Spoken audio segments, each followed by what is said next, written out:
The Pentagon also deployed warships and aircraft today to track Russian vessels as they make their way to Cuba.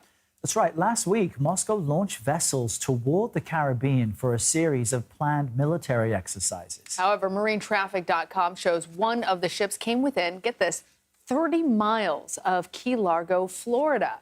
The Biden administration maintains that there is no threat to the U.S. CBS News national security correspondent David Martin joins us from the Pentagon. So, David, we hear there's no threat. We know that this has last happened, I believe, in 2019. But the Pentagon sending forces to the Caribbean. Talk to us about the ships that Russia has in the region and what the U.S. ships are expected to accomplish.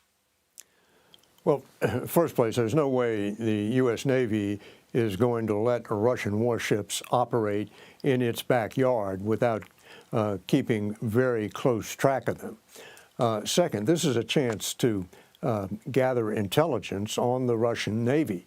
These Russian ships, there are 4 ships, a nuclear-powered submarine, a guided missile frigate, an oiler, and a seagoing tug. They have been conducting exercises, drills, as they move through the Atlantic, and the Navy will try to monitor that every chance it gets.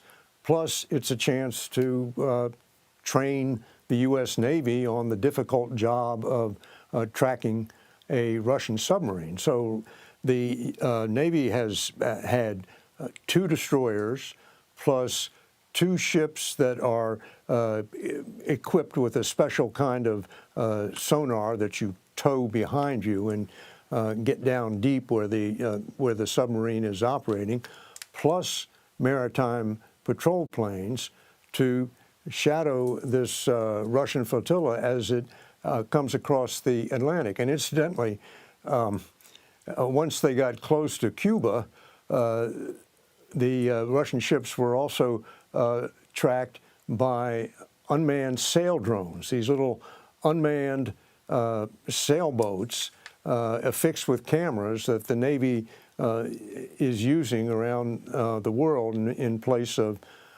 warships. Now, those Russian ships are in port in Cuba.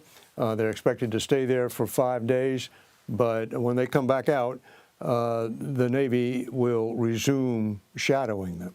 So while the U.S. may pick up some intelligence, David, and these vessels were in international waters, it is unusual for them to be within, 30 miles of Key Largo, Florida. What's the messaging Russia's trying to send?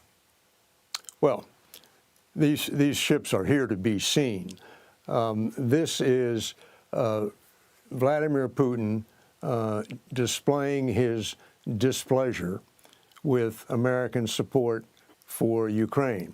So Cuba announced that these ships were coming last week, and today when they pulled into Havana, they were greeted with a 21-gun salute. But I should also point out that at the same time, Putin is sending this message with 4 ships in the Caribbean. The U.S. is participating in a much larger NATO exercise at the same time in the Baltic Sea, which is right in Putin's backyard. All right, David Martin, thank you.